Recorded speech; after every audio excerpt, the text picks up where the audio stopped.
Hello everyone and welcome back to the channel. My name is Simon and today we're going to go through finishing off my list for the greatest footballers since the year 2002, the year that I first started watching football. We've got through so many players in this list. There's been so many players, but it's been really fun to go back and talk about some of the greatest footballers, in my opinion, of all time, and some forgotten players as well that some people might not know much about if you're a bit younger or you didn't really watch football from different countries. Then hopefully I've been able to expand your knowledge of football a little bit. So thanks for joining me on this journey. Hope you've watched all the other parts as well before watching this, so you get a bit more context of some of the other players.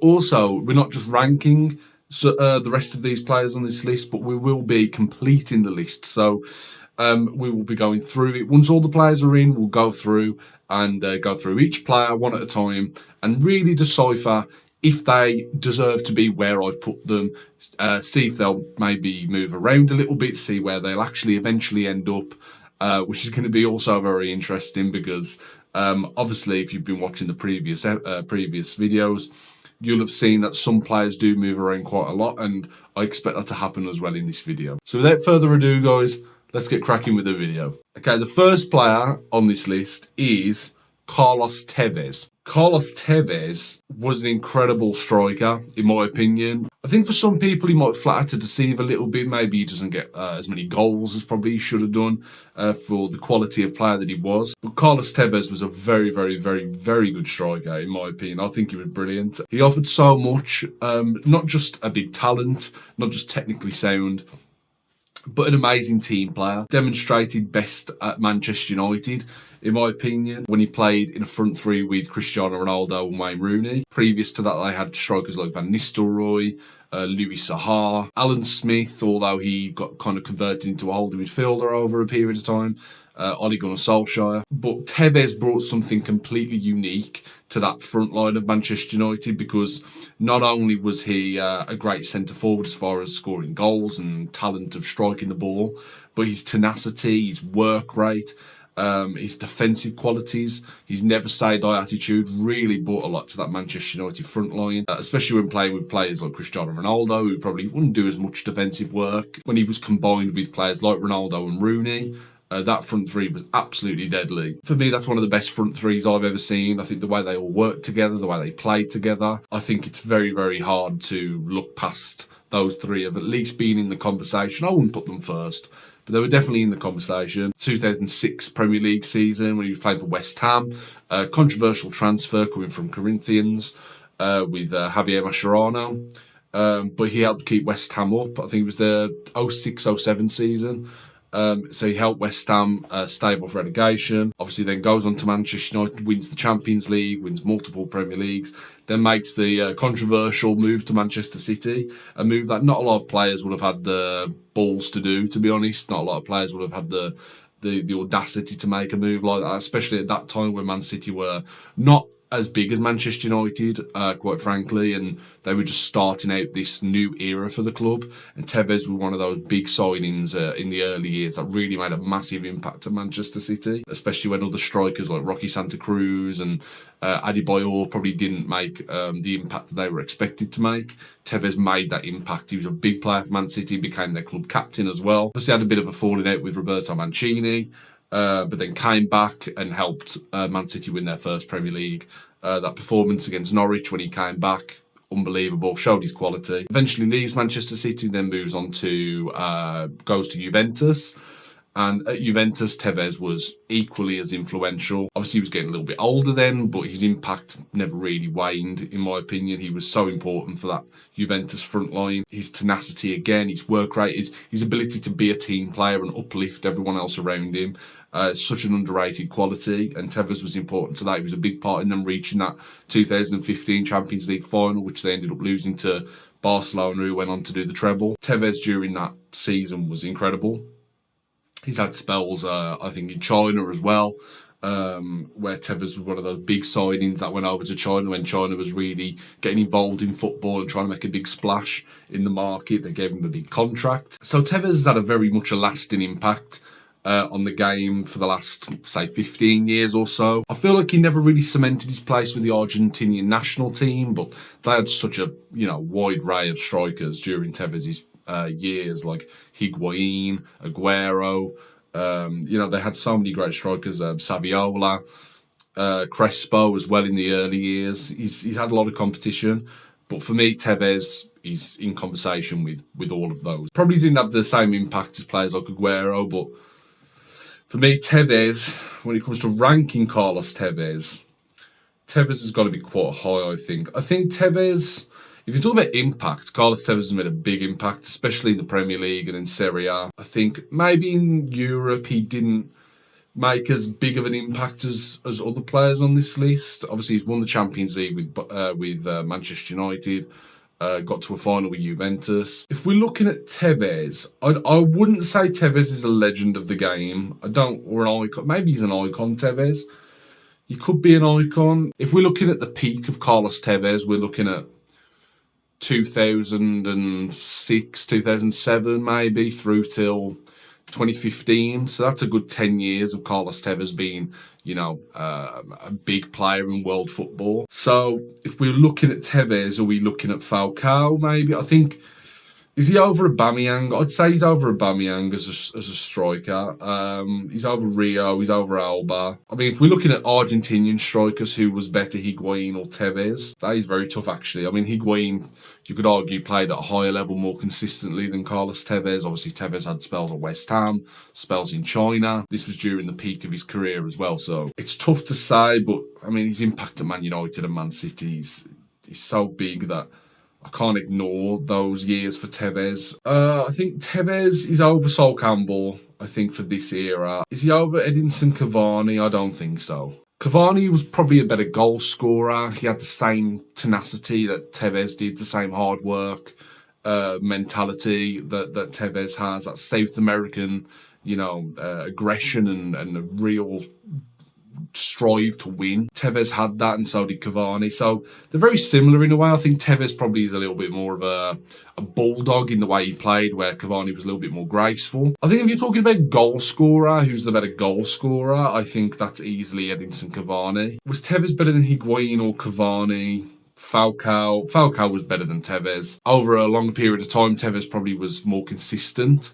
But Falcao, for the spell of 4 years, was probably the best striker on the planet, where Tevez was never the best striker in the world. I think Tevez was always in the conversation as being a very, very good striker, but I never had Tevez on the same level as even someone like an Aguero or someone like that. I don't think he was better than them. And then obviously direct competition with Higuain and players like that. I don't think he was better than Gonzalo Higuain either. So I think I'm going to have him just over Mascherano, maybe. Then Mascherano had a bigger impact for Argentina as well than Tevez did. Tevez with Aubameyang, maybe. I think Tevez might be down here, I think Tevez is better than Aubameyang. I do think Tevez is better than Aubameyang.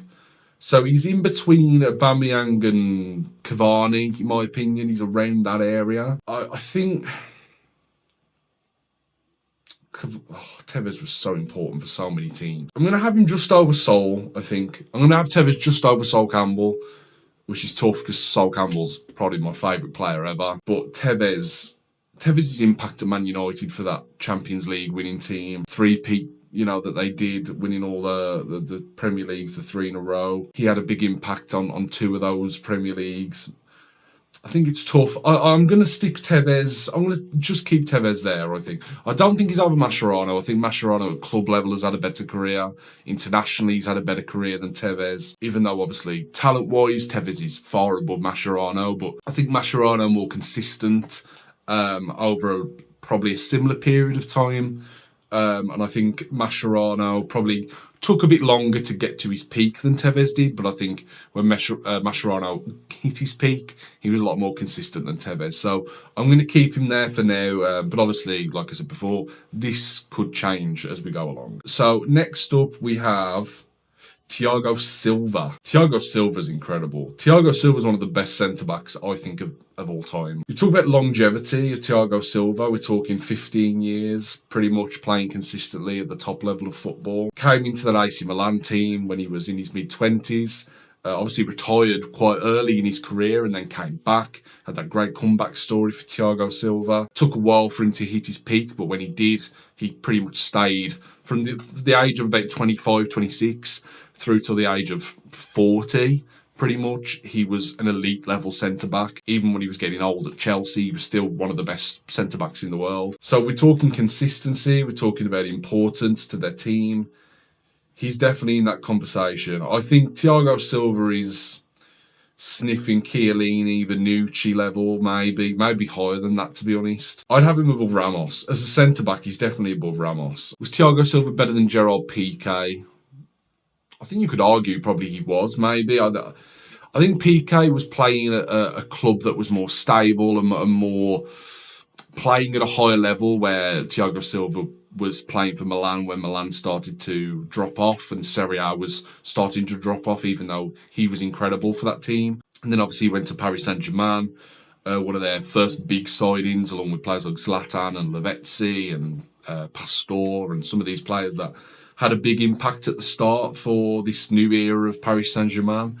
And Thiago Silva was very, very crucial, was there for almost a decade. I mean, he won the Champions League, actually. He did eventually win the Champions League, but it took him a long time. Won the Champions League at Chelsea, who, without Kante and Thiago Silva, I don't think are reaching the Champions League final. We're not the best team that he played in to reach that level. Is he above Cannavaro? 15 years is a long time. For a centre-back to be at the top of the game for that long, that's Piqué level for me. Never really dropped his level. Thiago Silva was incredible for Chelsea, even at an advanced stage. I think... it's so tough. I think I'm going to have him... He's not as good as Piqué. I think Piqué's career puts him above Thiago Silva, but he's not far off.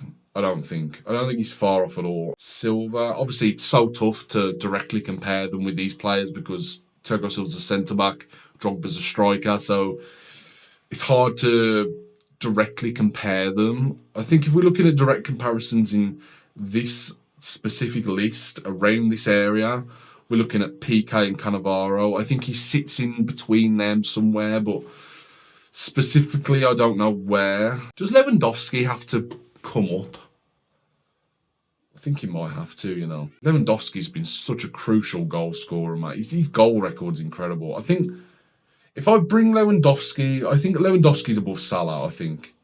He's above Scholes. I don't think he's above Modrić. No, he's not above Modrić. I think Modrić actually could go a bit higher. I think Modrić above Rooney. I think Lewandowski there. I think Piqué and Lampard. Oh, this is tough.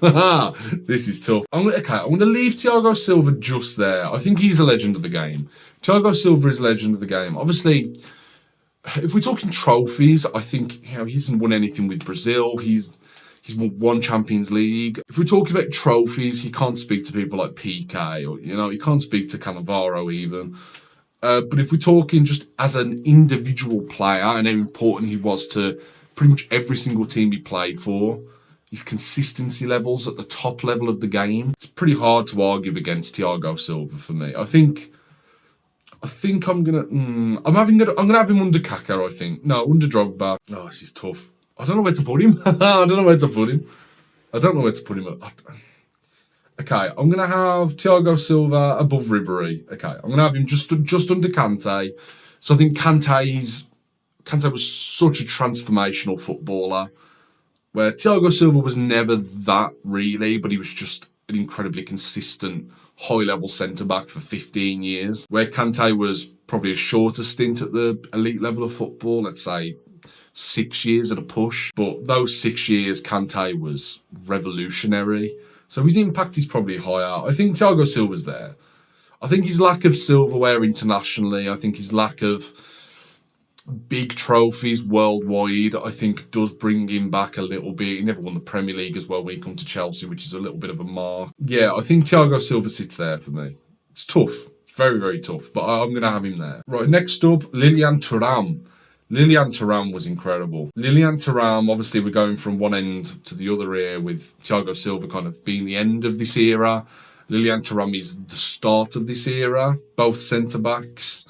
Obviously Lilian Thuram could play right back as well. Probably played he could arguably play more as a right back. I know for France, he played a lot at right back. Club level for Juventus and Barca, he played right back and centre back as well. Lilian Thuram was an incredible defender. Thuram is above world class. It's just, where do I put Lilian Thuram? Thuram's a difficult one because similar to a lot of other players in this list, Thuram had a big impact pre-2002 as well as an impact post-2002, but really we're looking at his time at Juventus, really, because when he went to Barcelona, it wasn't the same Barcelona. This is after Calciopoli. He left Juventus, he didn't carry on with them when they got relegated to Serie B. He went to Barcelona with Zambrotta, and really he never cemented his place. He was already a lot older, Thuram. He was already 32, maybe 33 when he went to Barcelona. So he was already past his peak by then. I think we're looking really at 2002 to 2006, pretty much the same era as players like Cannavaro, really, where Cannavaro went to Real Madrid and was not the same player. Thuram went to Barca, was not the same player. Cannavaro's level was higher than Thuram's in this period, but Thuram's more versatile than Cannavaro, could play right back at pretty elite level. I don't think for this era Thuram is with Bonucci and Chiellini. I just think their longevity and their level is higher than Thuram in this era. I think Thuram is below Puyol for this era. He's below Carvalho. He's below Lucio as well. I think I'm going to have him just over Alisson. I think he's better than Hummels and Pepe, but I don't think I have him above Eden Hazard. I can't have him above Hazard. Hazard for this era is so important, where Thuram, he had a big impact in this era, especially those early years at Juve. His spell there is so short at Barca, and he was not the same player. He's already aging, even though he was still really good. I can't have him above players like Hazard, Rakitic, Sanchez, and even other centre-backs, players like Lucio, Carvalho, Puyol. I can't have him above those players. So Thuram sits there for me. Next up is Fernando Torres. Torres is really difficult to rank. Torres at his peak was probably the best striker in the world. I think between 2007 to 2009, 10 maybe, at a push, I think he was probably the best striker in the world. He had everything, Torres, when he was at Liverpool, these last few years at Atleti. Even as a young player, I mean, he was Atletico Madrid captain at 21. Torres' longevity is crazy. People think of Torres and they think of Liverpool, which is understandable, but we can't forget his impact at Atletico Madrid. He was really important for Atleti. I mean, this is a team that, I think spent time in the Segunda division. He came through their academy, had a massive impact, and helped really cement Atletico Madrid as a real force in La Liga. And obviously they build upon that with players like Forlan and Aguero later on, and Falcao, and all these players that they brought in. But Torres was, for me, when I was younger, Torres was the definitive Atletico Madrid striker. Obviously, he comes to the Premier League under Benitez when he was at Liverpool, and was transformational for Liverpool. Obviously, this was a team that had already reached, I think, the Champions League final the year before, but their main strikers were like Peter Crouch, Dirk Kuyt. I think Baros had already moved on by then. Cisse might have already moved on by then. So we're looking at like Peter Crouch really as their main striker, and Torres was such a massive upgrade. Even though obviously I respect Peter Crouch, highly, I think Crouch is really underrated, but Torres was elite. He was an elite level player. His impact for Spain as well.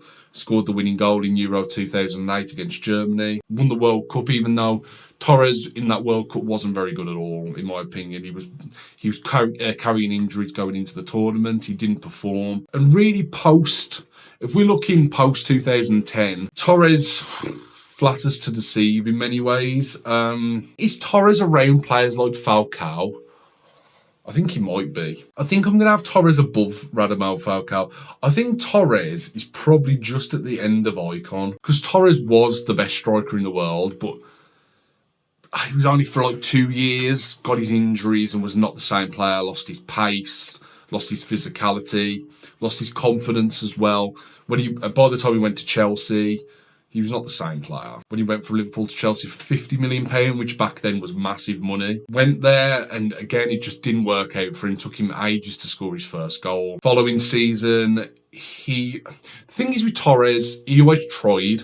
It's not like Torres ever down tools really at any point in his career. He was always hard working, and especially like the 11-12 season, I remember Torres really like working hard, putting in some good performances for Chelsea and for Spain as well at Euro 2012. I think he was joint top scorer in that tournament. So it weren't like Torres after 2010 was awful. Like he still had moments where he was performing at a pretty good level, but he was not the same player. I mean, Torres in his peak was this physically phenomenal forward. Like his pace, his power, his striking ability.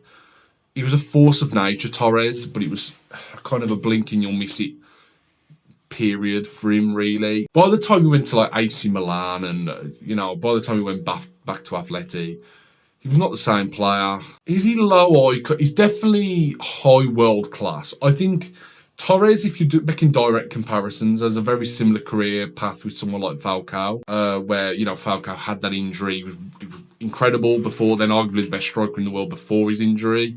Comes back, has a couple of years there where he struggles and isn't the same, but then, hits a little, has a little comeback, makes, impact here and there, but he's not the same player. I think Torres' impact is bigger than Falcao, though. I do think that. I think, is he high? I think Ballack should come up, I think Ballack is a little bit too low, I can't lie. I think Ballack's above Lilian Thuram.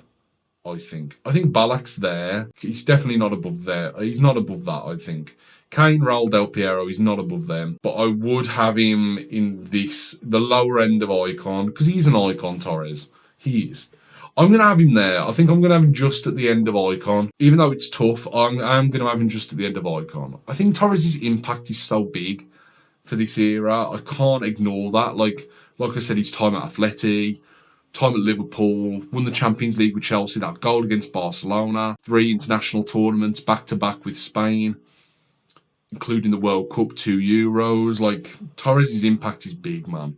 Even after, with the injuries and he wasn't the same player physically, Torres was still having an impact. I think Torres is there for me. I'm going to leave Torres there. I could have him above Pepe, but I think Pepe never had the dip that Torres did.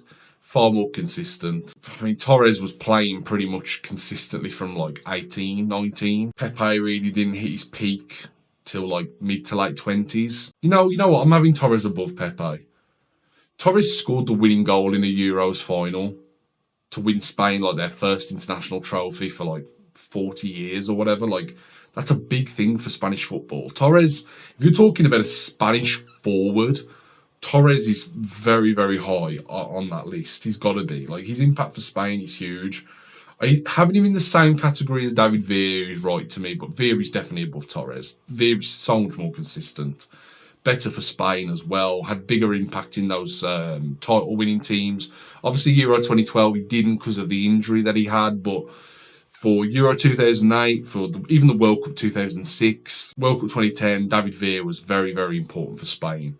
So I'm going to have him there, even though I could have him higher realistically, but we'll see maybe as the video goes on, we'll see what happens with Torres. Next up is Italian legend Francesco Totti. Oh, Totti, man. Totti was incredible. Totti's tough, man, because he played his entire career for Roma, and Roma was never a team that was ever competing at like the highest level of the game. They had spells. I remember when he played under Spalletti as a false 9, I think 06-07. Totti was incredible that season, like so many goals. His creativity, his playmaking as a false 9. One of the first false 9s I can remember. Totti was even before like Messi when it comes to being a false 9. Accolades-wise, Totti's struggling a little bit because again he played for Roma. He was never going to be a world superpower, especially like in Europe.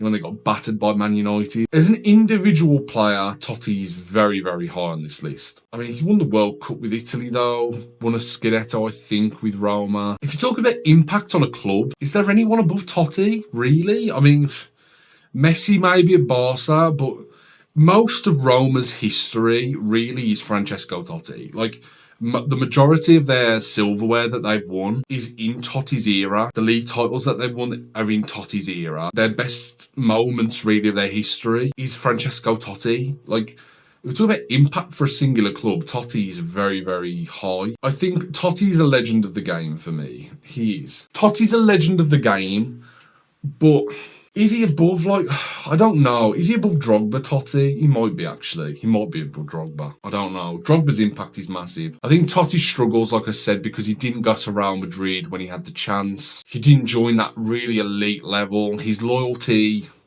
to Roma is probably affecting his ability to directly compete with players like Aguero. If we're looking at direct comparisons, Del Piero as well. Totti's above Del Piero in this era, I think. I think Totti's above Alessandro Del Piero. Totti was still crucial for Roma in like 2015, like 2016. Like Totti's longevity is insane. Like, he was still Roma's best player when he was like 37, 38. The longevity of Francesco Totti is crazy. He's probably the best pure number 10 of his generation. Maybe him and Del Piero. His lack of, like, he's never won the Champions League. He didn't really win that many league titles, but it's in the context. He's very similar with someone like Gerrard. Individually, they're incredible. They dragged a lesser team to silverware that they never would have won without them. So he has that impact, and he's won the World Cup as well. Totti, like, his impact for Italy is very, very big. Totti's one of the best footballers, pure footballers I've ever seen. Totti was incredible, man. Technically flawless. His vision, his passing, his playmaking, his goal scoring. He was a complete number 10, Francesco Totti. Can't have Totti above players like Kane and that, though. I don't think I can do that. Oh, this is tough. Totti has longevity, he has goals, he has assists, he has a decent amount of silverware for obviously the level of club he's playing for. His loyalty to Roma really affects what he could have achieved in the game. But then is there a place for, like, being a loyal servant to your football club? And even though you're an elite level footballer, your team isn't an elite level team, but you still stay there and grind it out and make an impact and a legacy. He's one of Serie A's best ever footballers as well. Yeah, I'm going to leave Totti there for now. This could change. I'm not saying it won't, but for now, I'm going to have Totti in tier 2. No, I'm not. Totti, I'm going to...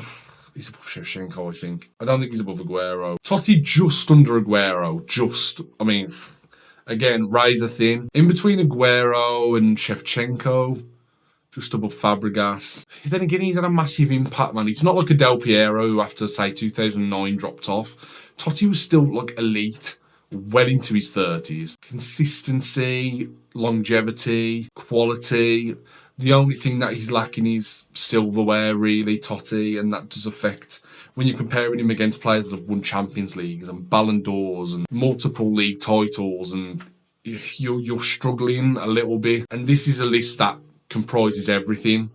This is a list about every aspect of football. That does knock Totti down a little bit, in my opinion. I'm going to leave Totti just above Shevchenko, but he could move as the list goes on. We'll see. That was tough. Right, next up is David Trezeguet. David Trezeguet was a brilliant striker for Juventus, great goal scorer. I think he's above tier 7. I don't think he's above tier 6. I don't think. Trezeguet with players like Inzaghi, Crespo, I think that's kind of where he sits, Trezeguet, because again, he had a massive impact pre-2002. Trezeguet also had a decent impact. Again, it's similar to players like Del Piero, really. Like, up until 2008, 2009, Trezeguet's a pretty consistent goal scorer. After that, he wasn't really doing much. Trezeguet, I'm going to have just above Malouda. I don't think he was ever one of the best strikers in the world in this period. I think in this period, players like Crespo were better. Inzaghi was better. I don't think Trezeguet was better than them. I don't think. Even though maybe goals-wise, he might have scored more goals than them in this period, I never saw Trezeguet as being better than them. I just didn't. Even when he was at Juve, Zlatan was better, Del Piero was better. That combination was better than Del Piero and Trezeguet, in my opinion. So I'm going to leave Trezeguet there. That could be a bad shout, really, but we'll see. See how it goes. Next up, I think that's Mark van Bommel. Yes, it is. Mark van Bommel was a very, very good defensive midfield player. I don't think he's better than Gattuso, though. in this era. I might put Gattuso up, I think. I think Gattuso goes up because he was great. He's not the most flashiest player of all time. He's not the most gifted footballer. But Gattuso was very, very important for every team he played for that Milan team, for the Italy World Cup winning team. Gattuso was crucial for those teams because he did the dirty work, the graft, the grind that more technically gifted footballers weren't going to do. If you're talking about balance for a team, Gattuso was crucial for those teams. So Gattuso goes in tier 7, which means I think Van Bommel is in tier 8, I think. Van Bommel's career, mate, Van Bommel's had a really impressive career. Like, for the Dutch national team, he was so crucial for them throughout the 2000s.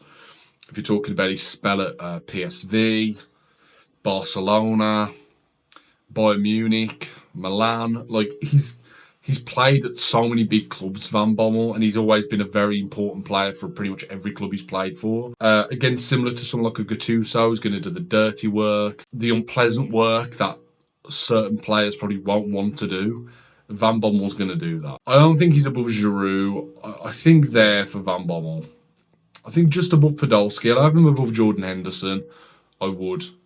I think Van Bommel's impact, how important he was for more elite teams, what he's achieved, I think he's above Henderson, even though Henderson was very important. But Mark Van Bommel, for like a decade, was one of the best defensive midfielders on the planet. For his tenacity, his hard work, his graft. Similar to someone like Henderson, probably isn't the most technically gifted footballer, but so important to pretty much every team he played for. So I'm going to have him there. I don't think he was ever elite. His level in importance to teams was not above someone like Giroud. I think Giroud was far better than Van Bommel. Definitely tier 8, I think, is a good place for Mark Van Bommel. Next up is Giovanni van Bronckhorst. Giovanni van Bronckhorst was very, very good. A very good left back. If you're talking about a 2000s left back, obviously, this is an era that's so competitive. You've got Maldini, Roberto Carlos, Ashley Cole, Lizarazu, Maxwell, Silvinho. You have so many, Capdevila. You have so many good left backs. Van Bronckhorst is in that conversation, I think. I think he's a Champions League winning left back, was so important for Rijkaard's Barca. Was he the most flashiest footballer in the world? No. Was he the most technically gifted footballer in the world? No. But what he was a very hard-working, up and down left back. He'd worked the entire left-hand side for Barca. Was great cover for Ronaldinho as well. Defensively sound. Great strike on him as well. Brilliant at the 2010 World Cup as well. That was when he retired. He retired after that tournament. And Van Bronckhorst was so important in that tournament for the Netherlands. Scored that iconic goal. Is he above Evra? No. I don't think he's above... I wouldn't have him world-class. I don't think he was a world-class left-back. Like all those left-backs that I mentioned, he would probably be in the middle of that, maybe. Middle to lower end of that. His impact, I don't think, reaches this level, tier 5. I think tier 6 is a good place for Van Bronckhorst, I think. I don't think he's better than Gary Neville was as a fullback. So I'm not going to have him above Gary Neville. I'm going to have him just under Vincent Kompany, I think. I'm going to have him just above Juninho. I think he did more than Juninho, achieved more than Juninho, was more consistent than Juninho at a higher level, where I think Kompany, does outdo him a little bit. I think, even though I'm not Kompany's biggest fan, I've been on record saying that I'm not the biggest fan of Vincent Kompany. I think Kompany's level was higher than Van Bronckhorst. I think Kompany as a centre-back, his level is higher than Van Bronckhorst as a left-back, in my opinion. Former Arsenal player as well, just want to chuck that in there. I think he won the double with us, didn't he? I think he won the double with us. He wasn't there for the Invincible year. I think he'd already gone to Barca for that, but he did win the double with Arsenal in 2002 as well, I think. So he's won the double with Arsenal in this period as well. So just for that, I'm going to have him in tier 6. Next up on this list, we're going to have... Edwin van der Sar. It's been a while since we've had a goalkeeper, I think, actually. Van der Sar is going to be very, very high on this. For 2002 onwards, I mean, it's tough really because we're missing out his time at Ajax and Juve. So we're missing out that. So we're starting with Van der Sar at Fulham, when a lot of people already thought his career had, was already on the downturn. Mid-table Premier League team, was doing fine. Goes to Manchester United and fixes a problem that they had really since 99, 2000 really, since Schmeichel left the club. So many goalkeepers to try and fix that issue. Barthez, Tim Howard, Roy Carroll.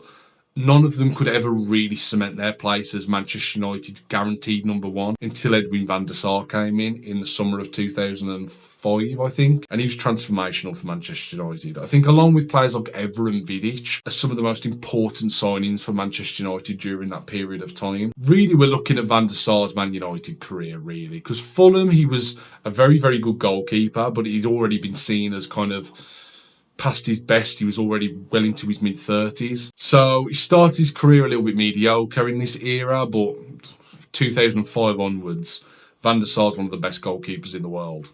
He really was. Has that incredible run, I think in 07, 08, where he kept like 16 clean sheets in a row. Something ridiculous. It's a ridiculous stat. Amazing goalkeeper. So long and tall and rangy.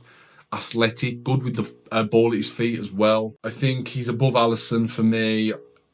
Is he above Petr Cech? I think Cech, it's a very similar era, really, give and take a year or two maybe, but it's pretty much the same era, and I always saw Cech as a better goalkeeper than Edwin van der Sar. I did. I think Oblak has to come down. I think Oblak's a bit too high. I'm bringing Oblak down to world class, actually. I think Oblak's a bit too high. He was a great goalkeeper. He's a great goalkeeper, Jan Oblak. An icon of the game? No, I don't think so. I don't think he is. I'm going to have him Oblak above Figo there. Oblak was way too high. I don't know why I had him that high. I think Toni Kroos has to come up. Kroos has achieved way too much to be that low on this list. I'm still not as crazy on Toni Kroos as everybody else, but his accolades and what he's achieved, I mean, the guy's achieved so much and done so much. I think we're looking at Griezmann, Courtois. I don't think he's above Casillas or Chiellini. I think there for Kroos. And if Kroos there, I think Van der Sar is there for me, just below Harry Kane. This could change again. This is subject to change at the end of this video anyway, so I'm not going to spend too much time on it. But Van der Sar was incredible. Rafael van der Vaart was, talk about talent. Van der Vaart was one of the most talented midfielders of his generation. At Ajax, when he was playing at Ajax with Schneider and even the earlier years with Zlatan, I know they didn't get on very well, but he was incredible, man. Went to Real Madrid when they was doing this Dutch expansion, I guess you could call it, when they had Van Nistelrooy and Robben and Huntelaar and Royston Drenthe, and they were having this big Dutch revolution at Real Madrid that didn't work out. He was a part of that. Leaves, obviously goes on to, I think goes on to Spurs. He was brilliant for Tottenham. He really was. In their era at Tottenham, I would have Van der Vaart over Modrić. I think Van der Vaart was better than Modrić. Playing for Tottenham, their spell at Tottenham, their impact at Tottenham, I think when they bought in Van der Vaart, in my opinion, that legitimised Spurs as a true, a team to be respected more in European football. When they went and got Van der Vaart, when he was put in that team with Bale and Lennon and Crouch and Modrić and Palacios, Huddleston as well, that he was really, really good in that team. The only issue is with Van der Vaart is post-Tottenham, really, pretty much fell off the face of European football. He left Tottenham, I think, in 2012, maybe. He went to Hamburg and really just didn't do anything at Hamburg. Really had a faltering career after that, really. He was never the same player. An elite talent that underachieved, for sure. I think he's above cult hero. I think he's above this level because Ajax, he was brilliant. At Real Madrid, he didn't really get a chance at Real Madrid. But at Ajax, he was brilliant. Spurs, he was brilliant. At a lower level, both teams obviously a lower level. Is he in tier 9, Van der Vaart? I can't have him above Jordan Henderson. As a talent, Van der Vaart is way above Jordan Henderson. Let me just state that. There's no comparison between the two. But what Henderson's achieved, the way he's maximised his talent for the career that he's ended up having, they're not even comparable. I think Van der Vaart is the end of tier 8. Because he was a good player, Van der Vaart. He was. He was a very good player. Maybe I'll have him just above Michael Owen. I think I'll have him above Owen, but I'm not having him above Jordan Henderson. I can't. He's not consistent enough, Van der Vaart. Van der Vaart really has had, I'd say, 2 or 3 really good years. Really good years. Nothing above that. He was never elite. He had the potential to be, but he was never elite. He was never world level. So I think just above Owen, tier 8, I'm happy with that. Virgil van Dijk. If you're talking peak, Like peak level of defender, Van Dijk's in that Nesta Terry conversation for me. I think the only thing that knocks Van Dijk back maybe is the level of competition that he's got to face. Really, at his peak, Van Dijk, he was going up against Aguero, Kane. Terry was going up against Henry, and he was going up against Torres and Anelka. Even like at lower clubs like Rocky Santa Cruz at Blackburn, Benny McCarthy at Blackburn, even at Kevin Davies, like a physically tough striker that's hard to defend against. Van Dijk didn't have that. He was playing in an era, Van Dijk, where a lot of teams were playing false nines. They weren't even playing strikers. Strikers aren't as direct and physical as they were. But for what he had to come up against, Van Dijk was impressive, man. He really was. For maybe a year, I think Van Dijk's one of the best defenders I've ever seen. I think, was it 1920, I think? Van Dijk in that 1 year, he was pretty special. And Van Dijk's had really good years after that as well. He's had that massive injury, didn't he, against Everton when he collided with Pickford. He was out for, a year and a half. Took him a while to get back to his best. Last season, he was brilliant. Season before that, he was brilliant. Like, Van Dijk is an elite level centre-back. He is. He's above players like Stam and Campbell for this era, 100%. Is he above players like Fabio Cannavaro? I think he might be, Van Dijk's a legend of the game. He is. I think he's above Thiago Silva for peak level and consistency as well. Like Van Dijk, Southampton, I can't really say much. He was brilliant at Southampton, but it's not the same level. I can't compete Van Dijk at Southampton or like Cannavaro at Juve. Like, it's not a comparison. We're talking about Van Dijk at Liverpool. And if you're talking about him and Alisson really, like being transformational footballers of their era, Van Dijk's one of those players. I don't think he's above PK. I'd have PK above Van Dijk for longevity and consistency. Van Dijk really is 2017, 2018 really. Van Dijk, bit of a late bloomer really. Was good at Celtic, good at Southampton, but that level just can't compete with this list. But obviously at Liverpool, went to a different level. Champions League winner, Champions League finalist about 2 or 3 times. Won 2 Premier Leagues. He's definitely not in the GOAT tier, Van Dijk. I think for people trying to compare him with players like Terry and Nesta, sorry, I'm not having that. He's in the legend tier, I think. PK could be above Lampard, PK, I think there. Van Dijk at the end of tier 2. Van Dijk's a legendary centre-back. I think for his era as well. If you're talking about for this era, Van Dijk's the best centre-back of this era. I don't think that's comparable at all. I think 2017, 2018, consistently for this generation, I think Van Dijk is the best centre-back of his generation. So this is kind of a little bit after players like PK and Bonucci and Chiellini. If you're talking about this era, I think Van Dijk is the best. I think this season, Van Dijk has not been himself and has kind of fell off a cliff a little bit. But for his generation, he's the best centre-back of his generation. But I just don't think the level of strikers he's been coming up against is comparable to players like Cannavaro and Terry and Nesta. And I don't think that the competition level is the same. But for his era, Van Dijk is the best centre-back. So I've got to respect that. And I think as well, like if you're just talking about individual qualities that Van Dijk has, he has all of them. He's great on the ball. He's fast, strong, great defensive awareness. He's one of the greatest, shufflers as a defender. Like, his ability to jockey and wait for the perfect moment to make a tackle. He's one of the best at that. Even though sometimes I think he overdoes it a little bit. Like, I'd like Van Dijk to be a bit more physical, especially with his attributes, how tall he is, how strong he is, how big he is. I think sometimes I've seen Van Dijk get a little bit done up a little bit, like a bit dominated physically, even though he's so big. Like, it's his composure, Van Dijk. He's so cool and calm and collected. And again, on the ball, he's brilliant as well. So Van Dijk is in tier 2, even though, again, I might bring him down. I think for 3 or 4 years of his peak in this era, spread across this era, Van Dijk's been one of the best centre-backs, for sure. So I've got to have him in that category for now. Rue Van Nistelrooy. You're talking about a deadly striker. Van Nistelrooy is high. Very, very high on this list. Van Nistelrooy's sniffing role and that for me. I think Van Nistelrooy's in this Maybe above Villa. I think as a pure goal scorer, Ruud van Nistelrooy is one of the best goal scorers I've ever seen. Van Nistelrooy is a pure goal scorer, and especially the competition he was going up against. He was still getting 20, 25 goals, 30 goals a season. I know sometimes he'd dip off and he'd get like 16, 10 to 16, but that's very rare for Van Nistelrooy. Van Nistelrooy without any injuries in a full season, you're looking at 25, 30 goals a season for Ruud van Nistelrooy. I think it's just such a shame he was playing in the same era as Thierry Henry.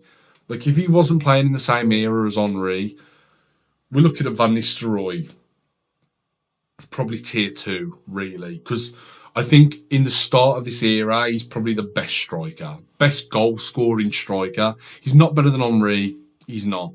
But for 2002 through till 2005, 2006, he's probably the best pure number 9. I think him and Eto'o, I'd say him and Eto'o, for me, yeah. I think 2002 to 2006, 7, I think Ruud van Nistelrooy is the best pure number 9 striker in the world. I really do think that. The only thing that's knocking Van Nistelrooy back for me is internationally, I don't think he ever really performed at a high level for the Dutch. For me, every time I watched him play for Holland, he was quite underwhelming, really. He only won 1 Premier League for Man United. Like, it's similar to Rio Ferdinand in a way. It was a time when Man United weren't at their peak, and they had such stiff competition from Arsenal and Chelsea. That's not Man United at their best. So he won 1 Premier League in 2003. I think he won the La Liga with Real Madrid in 2007. When he went to Real Madrid, I mean, he was brilliant at Real Madrid in that first season. Him and Raul formed a really good partnership. But then eventually he get phased out of the team by Higuain, and then he kind of couldn't get his place, left, and then went to play, I think, for Hamburg. It might have been for Hamburg, I think. Out in Germany. Went to play for Malaga, actually, as well. Had a good little spell at Malaga there for a few seasons. But really, you're talking Van Nistelrooy at Man United and Real Madrid. You're looking at Van Nistelrooy really in that early years. Van Nistelrooy is the best striker, I think. Him and Eto'o. Eto'o's got the longevity that Van Nistelrooy didn't have. He's got the silverware. Like, Van Nistelrooy never won the Champions League. He's only won a few league titles, not really that many cups either. And internationally, he didn't really succeed either. So that is a bit of a knock on him. I think Van Nistelrooy is a better number 9 than Harry Kane, but Harry Kane's a more complete footballer. Like, Van Nistelrooy was never the kind of player to drop deep, pick the ball up, run past players. I know he scored that goal against Fulham, granted. That goal was incredible. So he had it in his locker. But Van Nistelrooy was like a fox in the box. He was a penalty box goal scorer. His goal scoring instincts, similar to someone like an Inzaghi. He's got some of the best goal scoring instincts I've ever seen from a striker in my entire life. But he was not the complete level of a player that someone like a Griezmann or a Kane were, or even Raul. Goal scoring. Scary, really scary. I think I'm going to have Van Nistelrooy there, I think. Raul might come up a little bit, maybe. No, he's not. For this complete era, I don't think he's above Drogba. Drogba's got the longevity that Van Nistelrooy didn't have. Aguero the same, Totti the same. I think Shevchenko. And then again, Shevchenko. Who was better at their peak, Shevchenko or Van Nistelrooy? Oh, that's tough. That's so tough. I think Eto'o, Shevchenko, Van Nistelrooy as a pure number 9. Shevchenko probably did it at a higher level, but I think as a pure goal scorer, Van Nistelrooy might be better, you know. I think as a pure goal scoring forward, I think he's better than Shevchenko. But Shevchenko just was so clutch, did it in bigger games, did it at a higher level, in a tougher league. I don't think he's above Shevchenko. I don't think he's above David Villa either. Villa internationally was better as well, so that he has that over him. I think Van Nistelrooy is in this, I think. Is he above Raul? I don't think he's above Raul, but he might be above Del Piero, maybe. He's not above Kane or Griezmann. I can't have him above them. Del Piero and Raul were better footballers, but I think Van Nistelrooy is a better goal scorer. I'm going to have him there. I think Ricardo Carvalho has had a better impact, I think. I think so. This is so tough. It really is. Is Van Nistelrooy over Torres? Van Nistelrooy is now over Torres. Shit, is Van Nistelrooy world class? Van Nistelrooy might not be an icon, you know. I don't think he is. if we're directly comparing him against these players, I don't think he compares with these players. These players have done more than Van Nistelrooy. As a pure goal scorer, Van Nistelrooy is one of the best I've ever seen. Accolades, accomplishments. Van Nistelrooy is not there, man. Van Nistelrooy over Mane, I think. Okay, I'm going to have Van Nistelrooy there. Just under Falcao and Deco, but just above Mane and Schneider and players like that. I'm going to have him there. I think he was a better striker than Higuain. I'm going to say that. I think Higuain obviously has the longevity. But as a pure goal scorer, I think Van Nistelrooy's better, maybe, than Higuain. Who's more clinical? I think Van Nistelrooy. I do. Van Nistelrooy was so deadly in front of goal, man. Yeah, I'm going to leave him there. That's really tough, though. Me trying to be fully objective, Van Nistelrooy is one of the best I've ever seen. But it's a short window of time. He didn't accomplish career-wise what players like Torres and VR, and he hasn't done what they've done. Raul Del Piero, he hasn't done what they've done or achieved what they've achieved. So I can't have him above them. In my opinion, I can't have him above those players. I just can't. Gonna have to stay there for now. Oh, it just gets even harder. This gets even difficult now. Robin van Persie. Robin van Persie's an icon. I'm having Van Persie over Falcao. I think Falcao and Van Persie peaked at the same time. He's had a bigger impact than Falcao. He has. He's had a bigger impact than Radamel Falcao. Is Van Persie above Torres? I think Van Persie between 2010 and 2014, probably. 2013, 2014. For those 4 years, Van Persie was lethal. Van Persie, other than maybe Henry, is the best striker I've ever seen at Arsenal. Time at Man United as well, bought them the 20th league title. One of the best strikers the Premier League has ever seen. But again, short window of time. I mean, Van Persie before 2010, he was injury prone, discipline problems, inconsistency. Always had incredible talent, Robin Van Persie. Talent-wise, it was easy to see from the start, even when he was young at Feyenoord. But again, it's his discipline for those first few years there, and at Arsenal as well. So many red cards, stupid red cards, him lashing out. And it wasn't really till he reached like 27, 28 that he really started to mature as a footballer. Robin Van Persie in like 2010 to 2012, 2013. Scary. It's him and Falcao, really. It's him and Falcao. Who altogether has had the better career? Van Persie for me is... He's not above Lampard, and is he there? He's definitely not a legend, Van Persie. His window is so short. And again, I think comparing him to someone like a Falcao, his impact is bigger than Radamel Falcao. I think he was more consistent than Radamel Falcao. I'm going to bring Lilian Thuram down. Thuram is in the world-class category, I think, Thuram. He's not above there. He's not above Jaap Stam. There's no way Lilian Thuram's above Jaap Stam. I'm going to have him there. Okay, I'm going to have Thuram there. He's out the icon category. That leaves me putting Van Persie...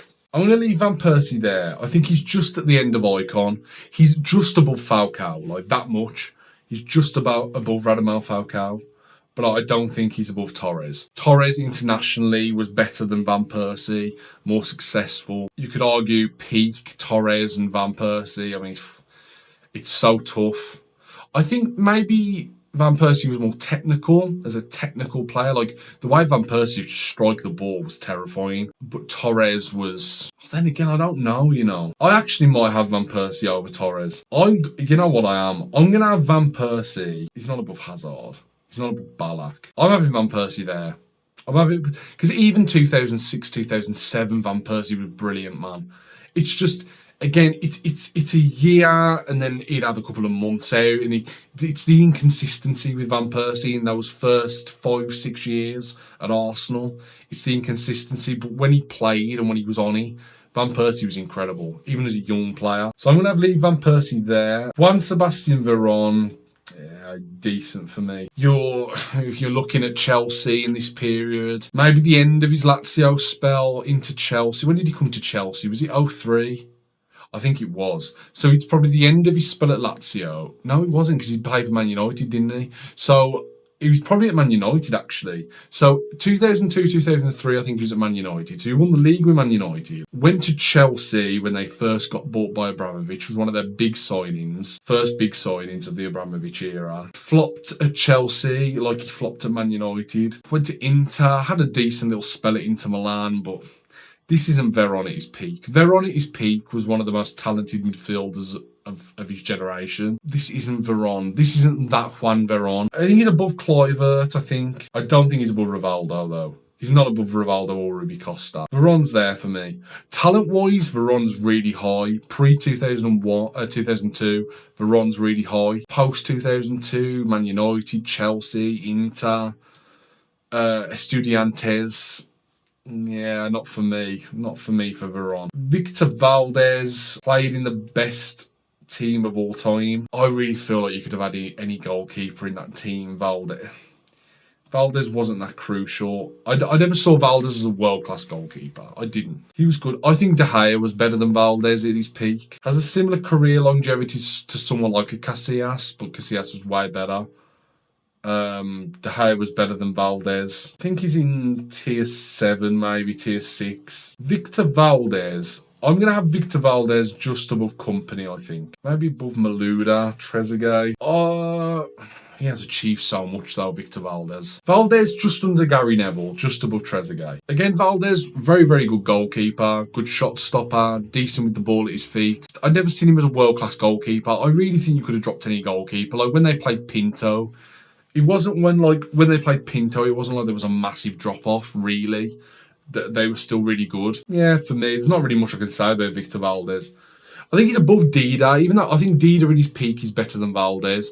But Dida, it's such a short peak, like really short.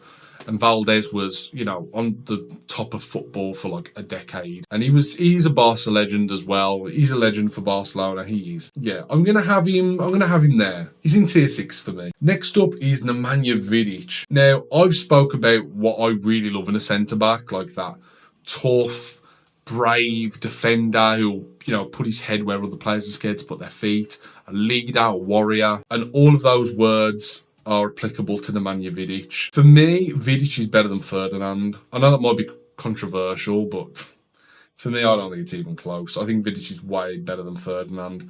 I think Sol Campbell and Vidic, I think Campbell's better than Vidic, but Vidic's peak is longer than Campbell. It is. His impact is longer than Sol Campbell. His achievements, obviously, what he's achieved. The way he transformed Manchester United when he arrived. First half a season at Manchester United with Evra, it wasn't great. Into his second season, his first full season onwards, up until, 2012, really. Vidic is pretty flawless, really, for me. By the time he went to Inter Milan, he was already past his peak. By then, he had already dropped off. But Vidic, for 6 years, really, was one of the best centre-backs in the world. He really was. And he achieved everything in the game at club level. He won, 4 or 5 Premier Leagues. Won the Champions League, played in 3 Champions League finals, won the Club World Cup. Vidic, I'm going to have him above these. He's above these for me. His consistency was ridiculous. Is Vidic better than Van Dijk? I don't think so. I think Van Dijk's probably better than Vidic, but there's not a massive difference there, I don't think. Nemanja Vidic, is Vidic better than Carvalho? No. But Vidic has the longevity. No, he doesn't actually. They have pretty much the same level of longevity. He's better than Pepe. He's better than Torres. More consistent than Torres, should I say. He's not better, obviously, but he's more consistent. I'd have him above Hummels. I'd have him above Alisson. I wouldn't have him over Robin van Persie. I wouldn't. I don't think he's had the impact of Van Persie in this period. I don't think he has. So I'm going to leave him there for now, and we'll see what happens after. Patrick Vieira. You're in tier 2. Patrick Vieira is definitely in tier 2. Patrick Vieira is one of the most complete footballers of all time. Now, obviously, I did say I'm not trying to have bias or anything in here. I think he's above all these. I think he's above Salah. Is he above Scholes? No. I think it might stop at Scholes. Yeah, I'm going to have him there. I'm going to have him above Gerrard and Lampard. I think Patrick Vieira, I don't think I've seen a more complete midfielder than Patrick Vieira.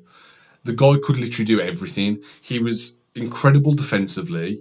He was great going forward. He was great at driving the ball up the pitch. He was an amazing passer, good for a goal as well, technically flawless, tall, rangy, strong, a great leader as well. Vieira as well, you've got to take into consideration since 2002 onwards. So we are missing the World Cup out of this. We're missing the Euros out of this. We're looking at Patrick Vieira from 2002 to 2006, really. When he went to Inter Milan, post-Calciopoli, when he left Juventus, he did start to decline, but obviously he was already starting to get way older at that point. He was, 32 maybe by the time he went to Inter, and he was obviously not the same player. When he went to Man City, he was already past it, then he retired. 2006 World Cup, he was incredible. He was amazing for Arsenal, won the double with Arsenal, invincible. Won obviously 2 leagues in this period of Arsenal, won the league for Juve. Was great for Juventus as well for that one season that he had there. He was brilliant. But really, we're talking about Vieira at Arsenal. And for France, incredible, man. You can do everything to a great to elite level. I think he's one of the best box-to-box midfielders. This is misconception about Patrick Vieira, by the way. People think Vieira is like this deep-lying defensive midfielder. That's not Patrick Vieira. Patrick Vieira was like a mix of Kante, Yaya Toure, Steven Gerrard. Like, he's a mix of pretty much every great midfield player that's ever played in the Premier League. He doesn't probably have the passing ability of someone like a De Bruyne or Gerrard, granted. But defensively, so amazing, Patrick Vieira. Going forward, the way he used to drive up the pitch, the guy was unstoppable. Once he started to go, he was so hard to beat, and he was so tall, so strong, so rangy. How great he was for France as well. So crucial for France in 2006 when they got to the World Cup final. Yeah, I'm having him in tier 2. Some people might think that's a bit too high. Maybe that's a bit of bias creeping in, even though I don't think it is. Even if I wasn't an Arsenal fan, I still think I'd have Patrick Vieira in tier 2. He was an elite level central midfielder, Patrick Vieira. And if you look at the impact that he had on Arsenal, like, we were never the same team after we lost Patrick Vieira. We didn't have the same drive, the same power in midfield. We haven't had a midfielder like Patrick Vieira till Declan Rice, really. Like, a player who can just do a bit of everything in midfield to a high elite level. There's been a reason Arsenal have been struggling to challenge for the top titles and the top trophies in world football. I think not having a player like a Vieira in midfield makes a big impact to that. And obviously having a player like Declan Rice now is a big reason for why we can be so competitive in all these tournaments and all these competitions. And Vieira was that 20 years ago for Arsenal and for France and for Juve as well. Obviously, like I said, when he went to Inter, he was not the same player. He was a lot less physical, but he was still very technically gifted, so great on the ball. Yeah, he's a legend, Patrick Vieira. True legend of the game. One of the best midfielders of all time. Moving on from Vieira, we have Christian Vieri. Vieri, for me, I think sits in tier 7. I think he's below players like Inzaghi and Dzeko and Crespo, because Vieri's impact in this period is so small. Like, even when he was at Inter during this period, like, the Inter fans didn't really take to him. They kind of hated him, really. Left Inter. Obviously, his goal record at Inter is incredible, but left there quite sourly. Went to AC Milan for a season, didn't really do anything. Went to Fiorentina, didn't do anything. Retired quite young. Vieri, for me, just in this era, has made next to no impact. Before then, we're talking about Atleti and Inter, like before 2002. Like, that one season he had at Atletico Madrid, I think it was 96, 97.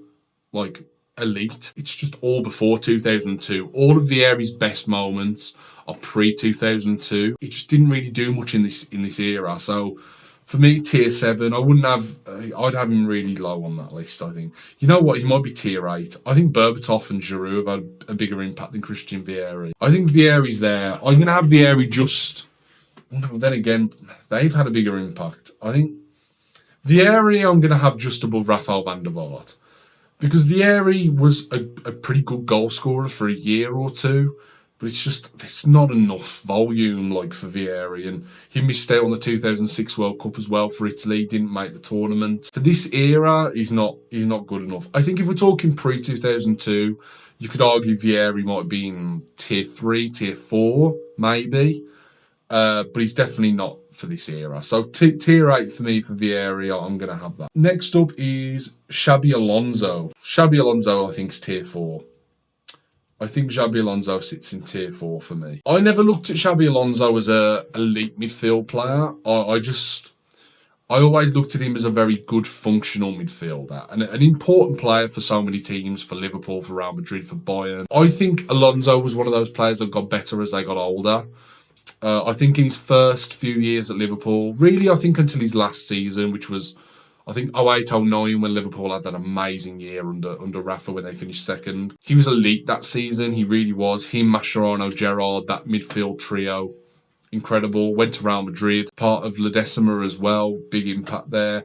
Went to Bayern under Pep and was brilliant for Pep's Bayern. I think really that was when he was at his peak, in my opinion. I think Alonso 2010, 2011 through till 2015, I think that's peak Xabi Alonso. Before then, I never saw him as like elite, but he was world class. Like it averages out for him being a world class midfielder. I don't think I can have him above players like Nedved. Essien was better than Alonso.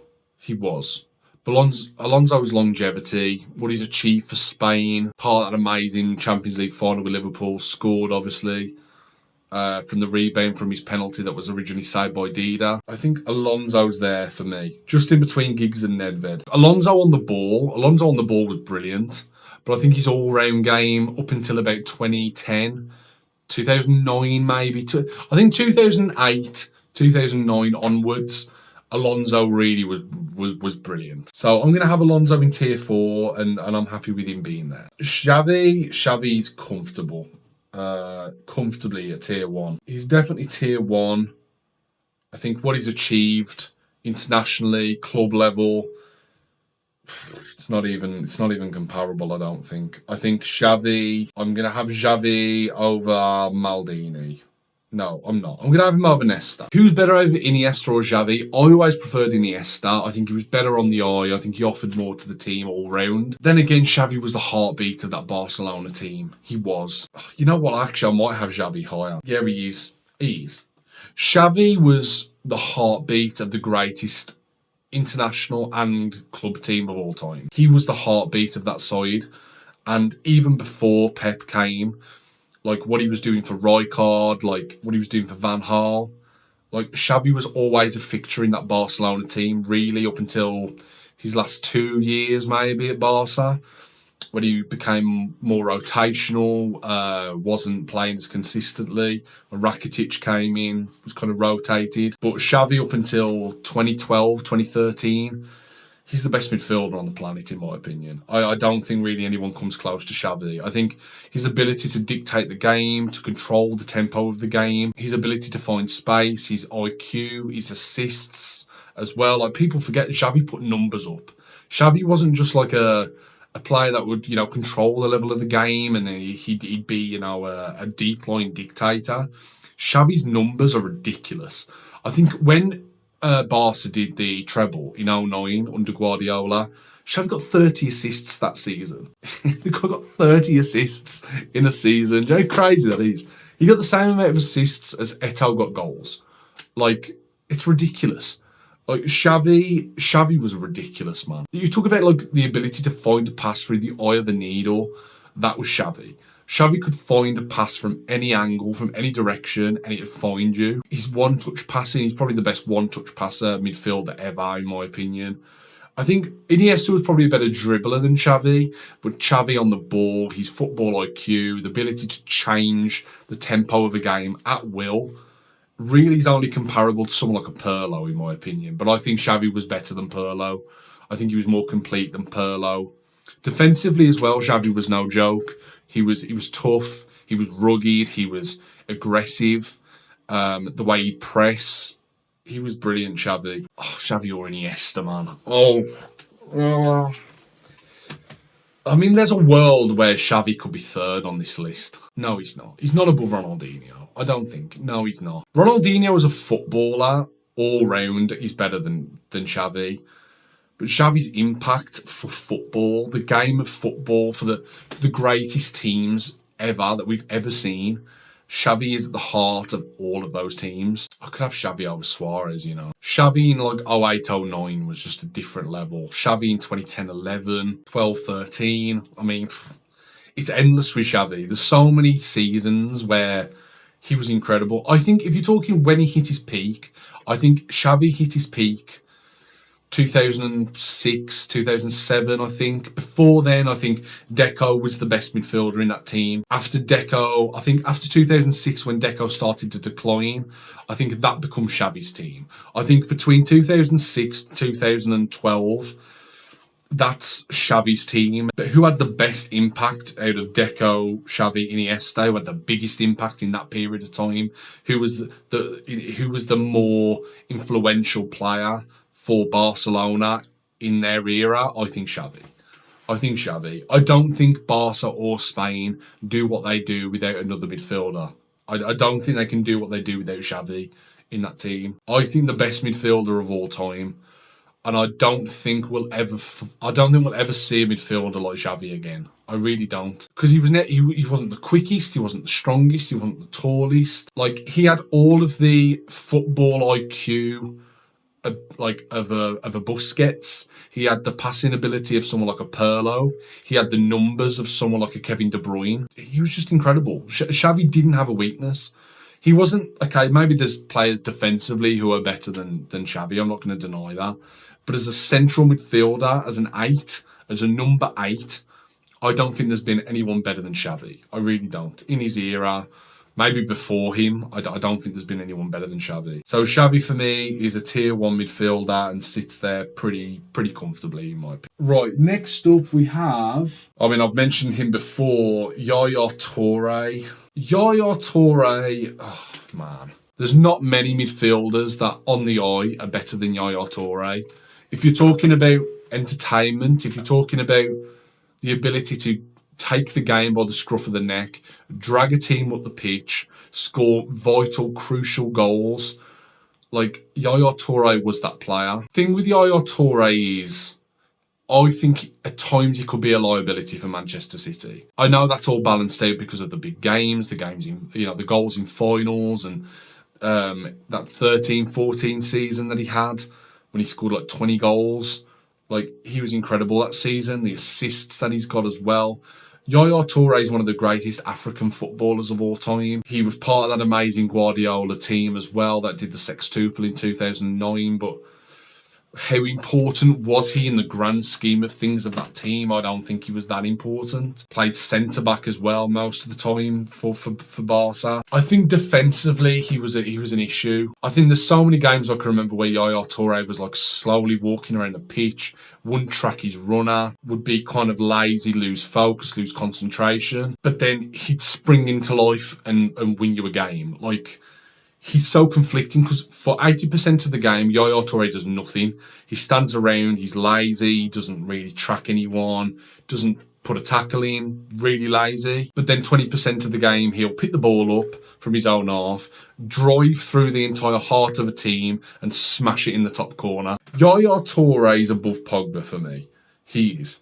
Even though Pogba, I think maybe all round had more to his game than Yaya Touré. I think Touré has more consistency than Pogba, was more reliable for his teams than Pogba, has achieved more than Pogba. So I think Yaya Touré, and again, if you're talking about impact on a team, Pogba had little to no impact on Man United, where Yaya Touré, you could argue, him, maybe Aguero, maybe, David Silva, has had the biggest impact on Manchester City in their recent history. I don't think pretty much anyone comes close to Yaya Touré. I think he was the one that was the true catalyst to drag Manchester City through those tough games and win them the finals, like the performance against Stoke in 2011, even the semi-final against Man United. Yaya Touré's fingerprints are over all of those Manchester City teams under Mancini and Pellegrini and Guardiola in those early years. Yaya Touré's fingerprints is over all of those teams. I just think, again, it's the in-game consistency levels of Yaya Touré, how he could be a bit of a liability. Like, he needed a Nigel de Jong or a Gareth Barry, like someone who could do the dirty work, someone who's a bit more intelligent as a footballer. Like, I don't think Yaya Toure as a footballer is that high IQ, to be honest. But he's just physically, he's just so dominant. And again, I think he's probably the best midfielder I've ever seen at getting the ball and driving through the team, driving through the heart of the opposition team, and no one could stop him. Like, he was probably the best at that. I don't think I've ever seen a midfielder better. Maybe other than someone like a Kevin De Bruyne, maybe. De Bruyne at his peak was good at that as well. But Yaya Toure, I'd argue, was better. Like, he was probably one of the best midfielders I've ever seen at getting himself between the ball and the opposition player. He's one of the best at that. And he's skillful as well. Like, Yaya Toure was quite techie. Like, he had amazing flair as well for a big guy. Similar to someone like a Vieira, but Vieira defensively was just way better than Yaya Toure, a better team player. Toure was a game changer, man. He was. I'm going to have Yaya Toure just under Deco, because I think Deco reached a level that Yaya Toure never did. Oh, he's so hard to rank, Yaya Toure, man.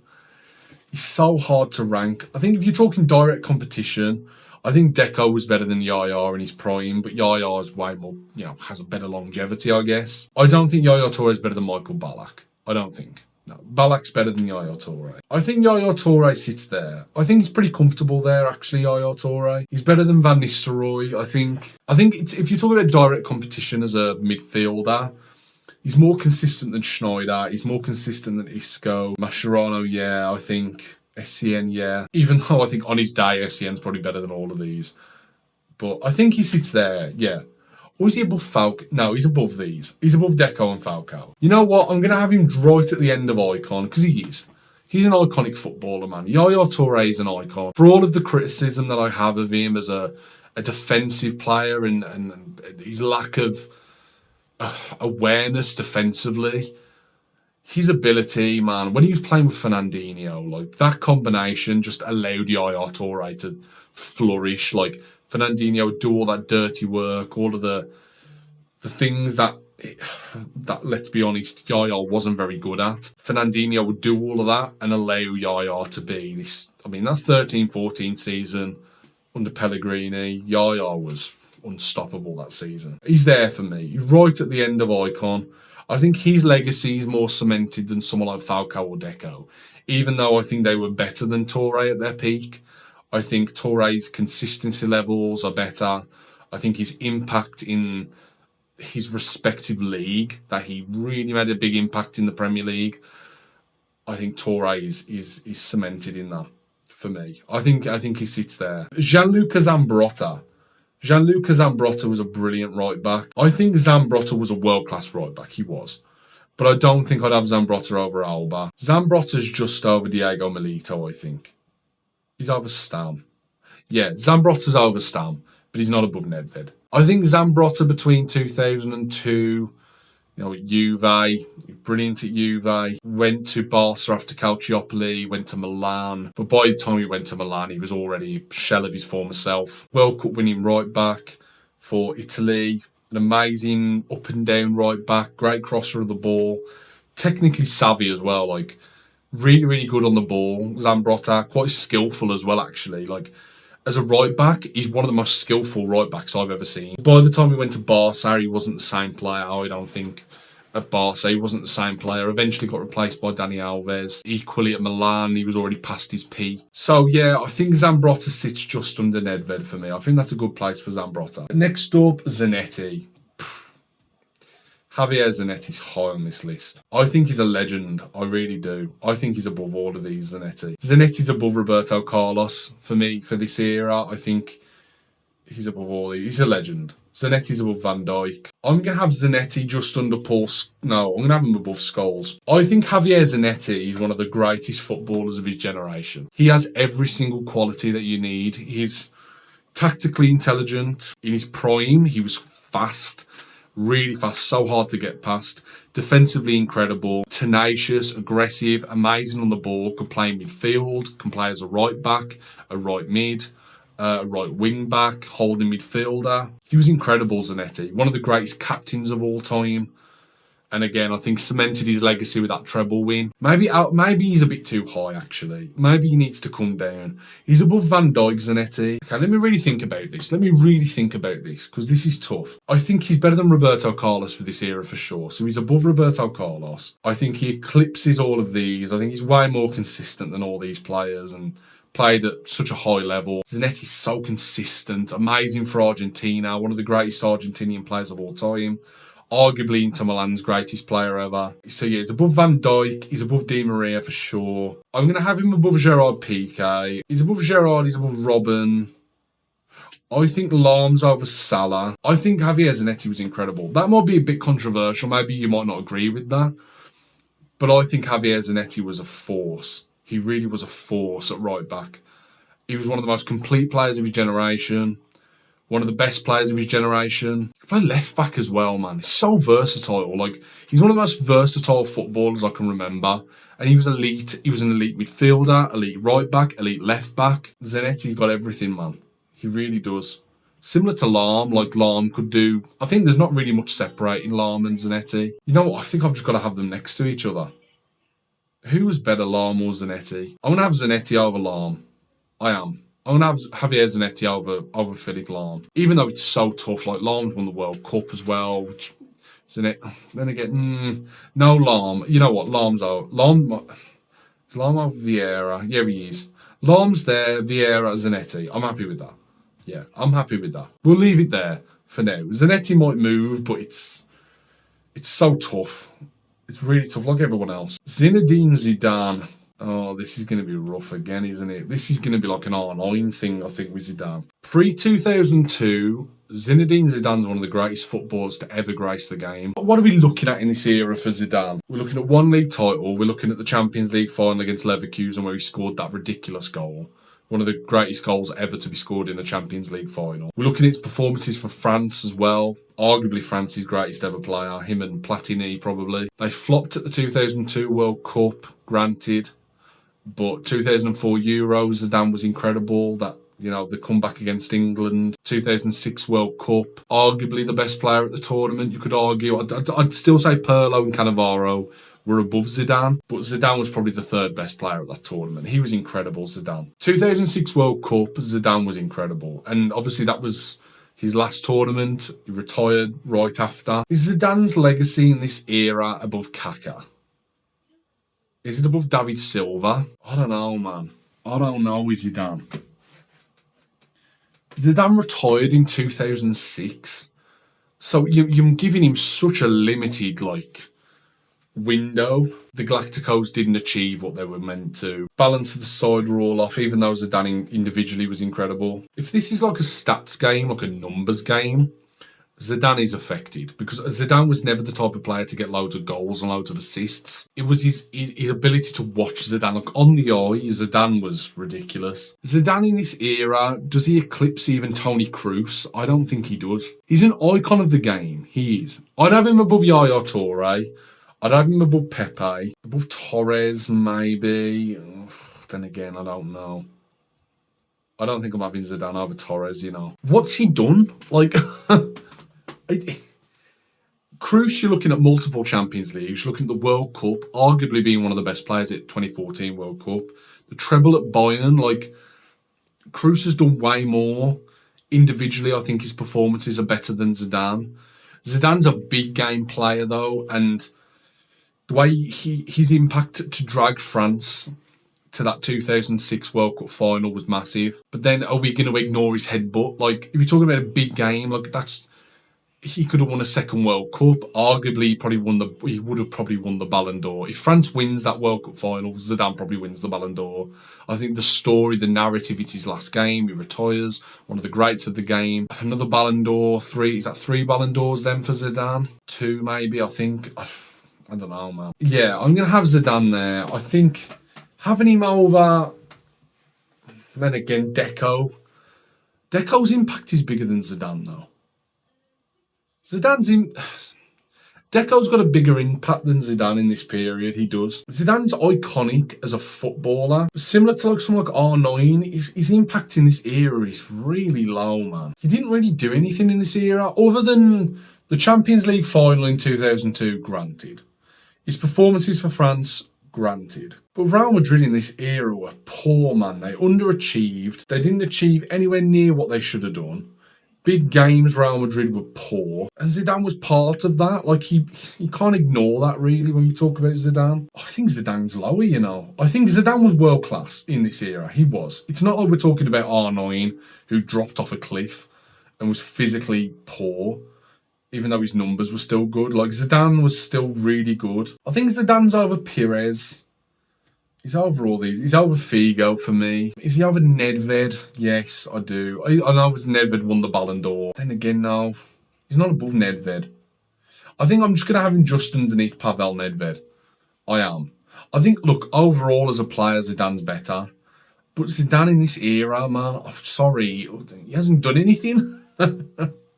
He hasn't done anything in this era. Other than the World Cup 2006, I think the only time Zidane was really elite consistently in this period was that 2006 World Cup. And it's the story as well. Like, he retired from international football and, you know, the French Football Federation basically begged him to come back. And he did. And he dragged them to a World Cup final. Scored in the World Cup final, that Panenka, which, again, I think is a little overrated. Like, the guy nearly scored it over the bar. Like, it's a bit overrated. Obviously, the balls to do it, the moment to do it in the World Cup final takes a lot of guts, and it obviously, luckily, paid off. But we're talking about a goal that was that far away from being, like, on the line. He's got the 2002 Champions League final. Maybe a season or two, maybe, at Real Madrid where he was really, really good. But Zidane's all pre-2002, man. You're looking at peak Zidane at Juve. Like, Zidane at Juventus versus Zidane at Real Madrid, it's not even comparable. Zidane's peak was at Juventus in the late 90s. That's when Zidane was arguably the best footballer in the world, along with Del Piero or R9. Rivaldo, maybe, for a season or two, Figo. But, like, he was consistently probably the best. Zidane was. But that's just not this era, though. It's not this era, so I've got to put Zidane there. Controversial, I know, but it is what it is. Next up, and the last player to be ranked in this list, is Mesut Ozil. Mesut Ozil was breathtaking. He really was. I think Ozil was Schneider, maybe. I think he's above Schneider. Ozil's above Wesley Sneijder. He's above Mane. He's not above... he's above Van Nistelrooy, I think. Is Ozil a legend? No, he's not. He's not a legend of the game as Ozil. If we're talking... Right, let's look at Ozil. We're talking about Schalke, a young player in the mid to late 2000s. We're looking at Werder Bremen, when he was brilliant at Werder Bremen. Really, really good. Him and Marco Marin, Aaron Hunt, they were brilliant. That midfield trio, that attacking trio that they had at Werder was really good. Obviously goes to Real Madrid after the 2010 World Cup where, you know, he pretty much stole the tournament. He was one of the best players in that tournament. Ozil was incredible. Goes to Real Madrid and has an incredible spell at Real Madrid. Like, we talk about generational spell, you're looking at Ozil at Real Madrid. He was incredible.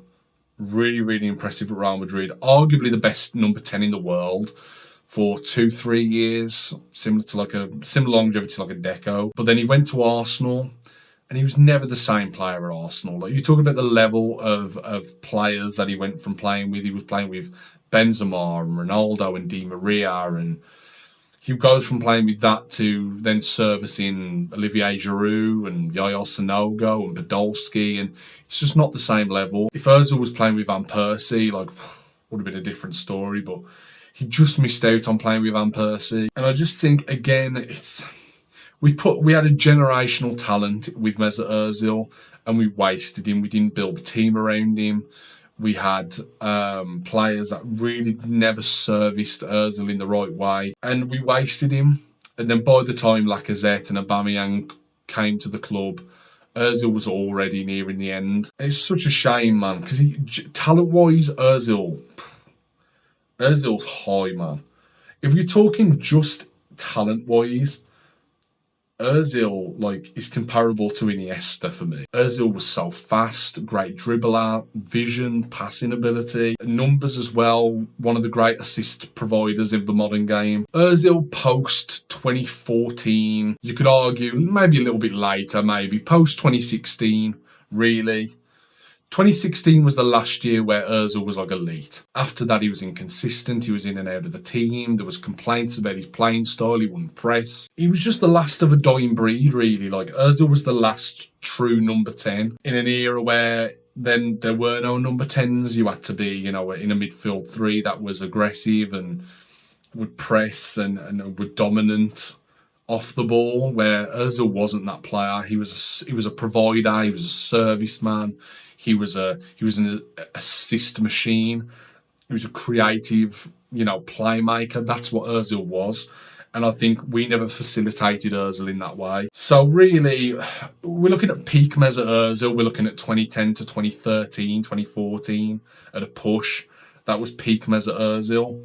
I think 11-12 Mesut Ozil is one of the greatest number 10s to ever grace the game. But it's just not enough volume, really, to be in that legend category or the icon category either, to be honest. I don't think his impact is bigger than someone like a Hazard. I'm going to have Ozil just under Deco. Ozil was incredible, but again, it's the inconsistency, the lack of true performances at the elite level that just bring Ozil down for me. Like Deco, I think Ozil's got better longevity than Deco, but Deco's peak is just so high, and I don't think Ozil was ever that level for me. Even though talent-wise he's probably better than Deco, Deco just did it at such a high level. So yeah, that's the list then, guys. We've ranked, we've got through 161 players, because I know Nakata, but I don't know enough about Nakata's career. Like, I feel unfair ranking Nakata because it's just not fair. And I don't know who that Fiorentina player is. Even though I've got a feeling it might be Gilardino, but I don't know. So I'm not gonna say for definite if it is or not. So 161 players, that's a lot of players. Now we have the unimaginable task of going through this tier list and trying our best to complete the list and put it in a final ranking that is definite and done and can never be changed ever. This is going to be fun. Get ready for this. So, okay, we'll start off with tier 1. We'll just go top down because I think it's better to organise that way. So Messi is number 1. That's unquestionable. Ronaldo, again, number 2, unquestionable. So we go from that now to where the list really starts. Ronaldinho, third. Yeah, I think so. Ronaldinho, yes. I think Suarez goes under Xavi, but Suarez goes above Iniesta. No, he doesn't. No, I think it's that. I think Messi, Ronaldo, Ronaldinho, Xavi, Iniesta, Suarez. Then I think Henry, maybe. No, Nesta, Henry, Maldini, Dani Alves over Maldini, I think. So Alves, Maldini, Neuer, Terry, Busquets, I think. How many players have we got in this? 1, 2, 3, 4, 5, 6, 7, 8, 9, 10, 11, 12, 13. So yeah, we've got 13 players in that. The question is then, maybe Busquets above Terry, you know. Busquets maybe above Neuer. I think Busquets there. Okay. Messi, Ronaldo, Ronaldinho, Xavi, Iniesta, Suarez, Nesta, Henry, Alves, Busquets, Maldini, Neuer, Terry. I think we could number this. I think if we go 1 to 20, let's say. So we get 20 players in the GOAT tier. So we've got 13 at the moment. So we can bring a couple of players up. So 1 to 20 for the greatest players of all time. So 1, 2, 3, 4, 5, 6, 7, 8, 9, 10, 11, 12, 13. So Benzema, I think, has to come up. I think Pirlo has to come up. Does Eto'o just miss out? I think Eto'o might just miss out. Okay. Let's have a look. This is tough. Okay. So we can get 20 players in the GOAT tier. 13, 14, 15. We can get 5 more players. Greatest of all time, I think Neymar. No. Marcelo. Marcelo can come up as a left back. Marcelo can come up. He's the greatest left back of his generation. I think I'm gonna have Zlatan as tier one. I'm gonna have Modrić in tier one. Uh, okay. Right, so 1, 2, 3, 4, 5, 6, 7, 8, 9, 10, 11, 12, 13, 14, 15, 16, 17, 18. 2 more players. Do we get Eto'o in there? I don't think Bale gets in there. I would never say Bale's a goat. I don't think I would. I'm thinking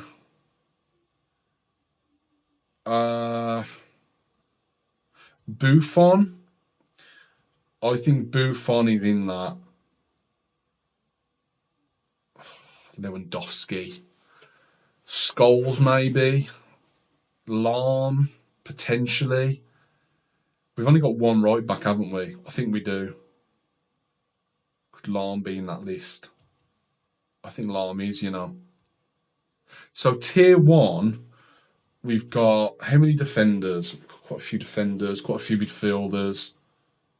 So Messi, Ronaldo, Ronaldinho, Xavi, Iniesta, Suarez, Nesta, Henry, Dani Alves, Busquets, Maldini, Neuer, Terry, Benzema over Terry, I think. Pirlo over Terry. I think Modrić might go there, I think Modrić there, Marcelo there, Terry, Zlatan, I think probably at the end of this. And then again, maybe Zlatan is an in-goat. Eto'o. Eto'o or Zlatan is in the GOAT tier. God, I don't know. I'm trying to kind of cover every position that I can think of. And we've got 3 strikers. We've got a few wingers. Maybe we need more wingers. Which strikers? We got Suarez is the best striker. Suarez, Henry, then Benzema, then Eto'o. I'm happy with that. Yeah, I'm happy with that. Wingers, we got Messi, Ronaldo. It's just Messi and Ronaldo. Does Bale come up? Does Eto'o drop down and Bale come up? Goalkeepers, we've got Neuer and Buffon. Centre-backs, we've got Maldini, Nesta and Terry. Left-backs, we've got Marcelo and Maldini. Right-backs, we've got Alves and Lahm. Centre-mids, we've got Xavi, Iniesta. Xavi, Iniesta.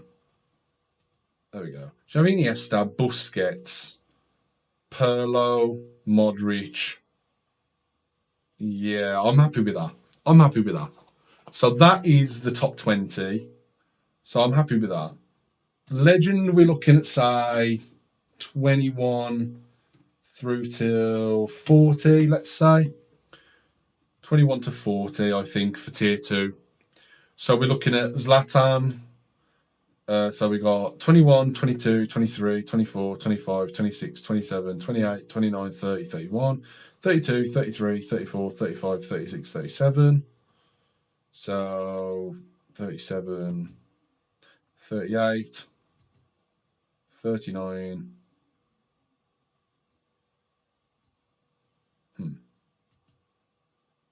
40. Yeah. Kante's tier 2. So, okay, so we need to try and rank these now. This is going to be tough. Tier 2 in the legend category, we have, I think, Zlatan under Bale, Neymar definitely there. Is Thomas Muller too high? Muller might be too high, I think. Muller there, maybe. Above Salah. De Bruyne. Bruyne or Scholes? Scholes above Kevin De Bruyne. Okay, there, I think. I don't know. This is so hard. This is ridiculously hard. Okay, Bale, Neymar, Zlatan, Rooney, Lewandowski. Lewandowski's over Rooney. Lewandowski, Rooney, Rooney, Scholes, De Bruyne, Zanetti, Vieira, PK could come higher, I think. PK there. Vieira might be a bit too high. Salah there, I think. Then we're looking at Vieira, Muller, Robben, Gerrard, Di Maria, Lampard. Yeah, Di Maria there, Lampard.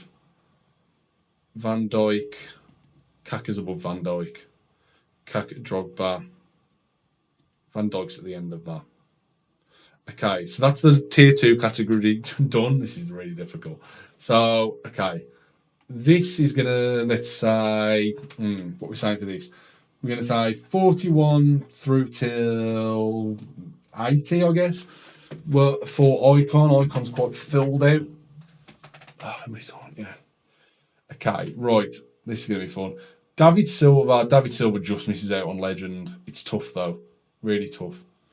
So we've got, okay, 41, 42, 43, 44, 45, 46, 47, 48, 52, 53, 54, 55, 56, 57, 58, 59, 60, 61, 62, 63, 64, 65, 66, 67, 68, 69, 70, 71, 72, 73, 74, 75, 76, 77, 78,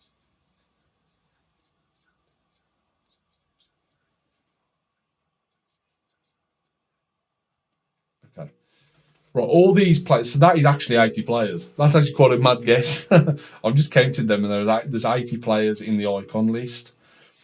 So it's just a case now of trying to rank these. I mean, this is going to be difficult. Okay, I think Silva stays there. I think Thiago Silva can stay there. Ribery, yes. Schweinsteiger, yes. Aguero, Totti, Shevchenko, Fabregas. Yeah.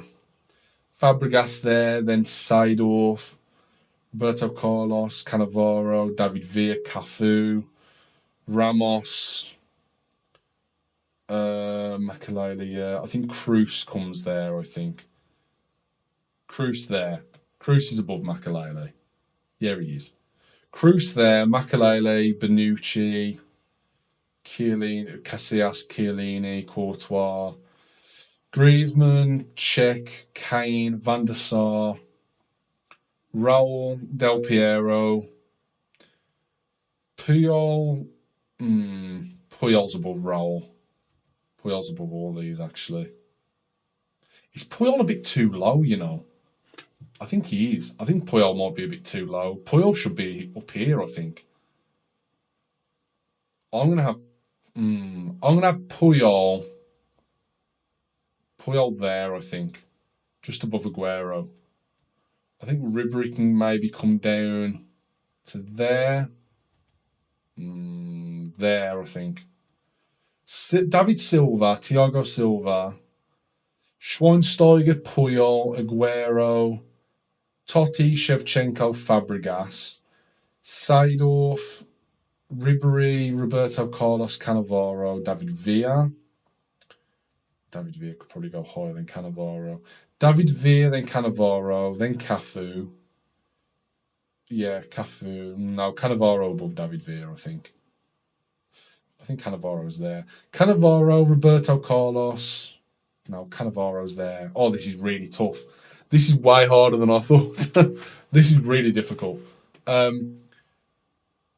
Cannavaro, David Villa, Cafu, yes. Ramos, Kroos, Makelele, Bonucci, Casillas, Chiellini, Courtois, Griezmann above Courtois, I think. Check. No, yeah, Courtois. I think Kane, Kane's been such a consistent goal scorer. I can't ignore that. Kane's been an elite level goal scorer longer than Czech was an elite level goalkeeper, I think. So I think Czech can stay there. I think Raul, Del Piero, Van der Sar. I think Lucio goes above Ricardo Carvalho. I think Alves and Sanchez, Carvalho, Rakitic, Hazard below Ballack. Van Persie. Let's put Hazard there and we'll work around. No. Yeah. Hazard. Okay. Sanchez, Carvalho, Hazard, Rakitic. No, there. Rakitic, then Ballack, then Hazard, then Van Persie. Vidic, Alisson. Alisson's a bit too high, I think. Alisson's there. No, Alisson's there. No, he's not. He's there. Vidic, Hummels, Alisson, Torres. No, Torres is there, isn't he? Alisson, Pepe, Torre. I'm happy with that. Yeah, I am. It's tough. It is tough, but I'm happy with it. So we're looking at 81 through to 120, I think. Let's say. How many players? That would be 80, 79, 78, 76, 75, 74, 114. So it's 6 players. I need to get 6 players into. 6 players need to come up. 6 players need to come up into world class. I think Anelka can come into world class. I think De Gea, Royce can come into world class as well. I think 2 more players. I think Inzaghi. And I think he's R9. R9 goes into world class. I know physically he was not the same player, but numbers wise, man, R9. Even when he was fat and broken down, even at Milan, the guy was still scoring ridiculous goals. I can't ignore that. Right, so we've got 120. Okay. Right, now I need to try and shuffle these around. This is going to be hard. I think for achievements alone, actually, you know what? This isn't right. I think Casemiro should go there, I think. Casemiro's achieved way too much, which means Torre has to come down, which means R9 can go there, I think. Maybe. R9 in tier 5. No, R9 can stay there, can't he? Yeah, we can. Okay, right. So let's work through this. We've got Yaya Toure, Falcao, yeah, Deco, yeah, Ozil, Van Nistelrooy, Mane. Is Mane higher? Mane's achieved so much. He's achieved so much. I mean, he's just recently won another AFCON as well with Senegal. Can't ignore that, man. Mane's impact is big. And he was one of the best wingers in the world in his prime. I'm going to have him just over Ozil, I think, Mane. Mane over Ozil. Ozil, Van Nistelrooy, Schneider. Higuain too low. No, I'm going to keep Higuain there. Ashley Cole.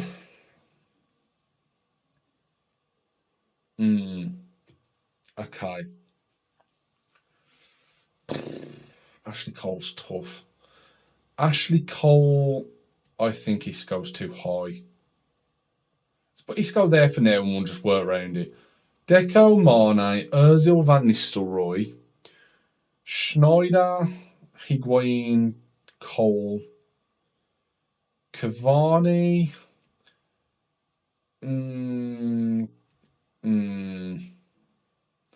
Mascherano, Tevez, Sol Campbell, Alba Ferdinand, Aubameyang, Essien, Giggs, Isco's not better than Alonso, I don't think. I'm going to put Isco there for now. So Aubameyang, Essien, Giggs, Alonso, Nedved, Zidane, Isco, yeah. Isco can stay there. Zambrotta, Stam, Milito's above Stam, I think. I think he's above Zambrotta as well. Milito's above Isco. Yeah, he is. Yeah, okay. That looks better. Then Isco, Zambrotta, Stam, Thuram, Oblak. Oblak might be higher, you know. Oblak, Zambrotta, Stam, Thuram, Figo. Figo over Thuram, I think. Figo over Stam. Not above Zambrotta. No. Figo's below Stam, but above Thuram. Carvajal's above Thuram. For this era, Carvajal's above him. Perez is above Thuram, I think. Forlan's above Thuram. Thuram, yeah, okay. Thuram can stop there. Thuram, Lukaku, I think Evra should go there. Lukaku, Pogba, Closer. Anelka's better than Closer, I think. He is. As much as I want to put Closer ahead of Anelka, I don't think I can.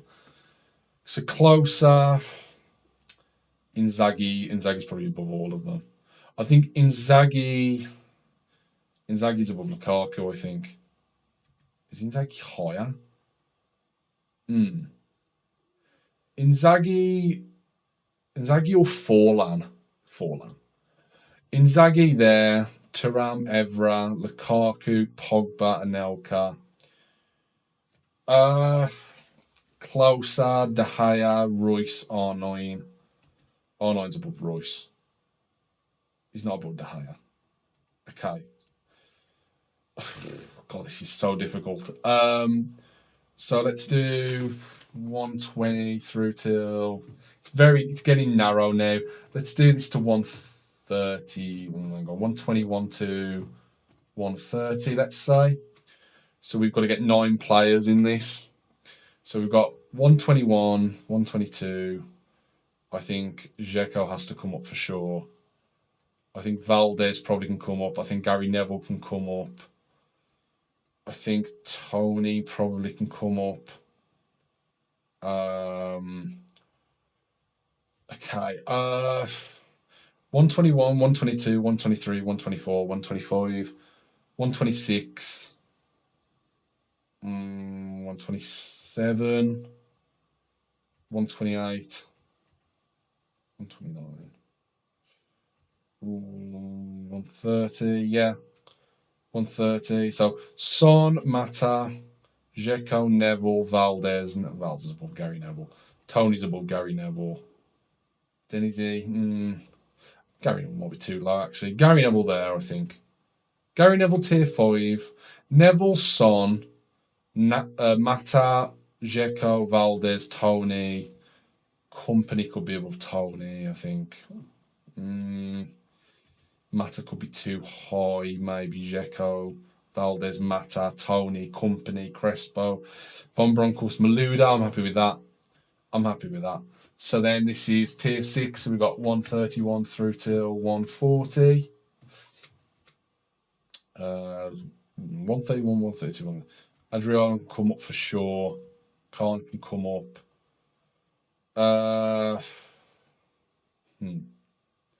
Yeah. I think tier 6. 131, 132, 133, 134, 135, 136. I think Gomez for sure. I think needed to be higher. 136. Roy Keane 137, 138, 139, 140. Gattuso over Hamed. I think it's tough. Like I said before, it's really tough. I think tier 7 and tier 8 can be split. So let's do 141 through to 146. Okay. So 141, 142, 143, 144, 145, 146.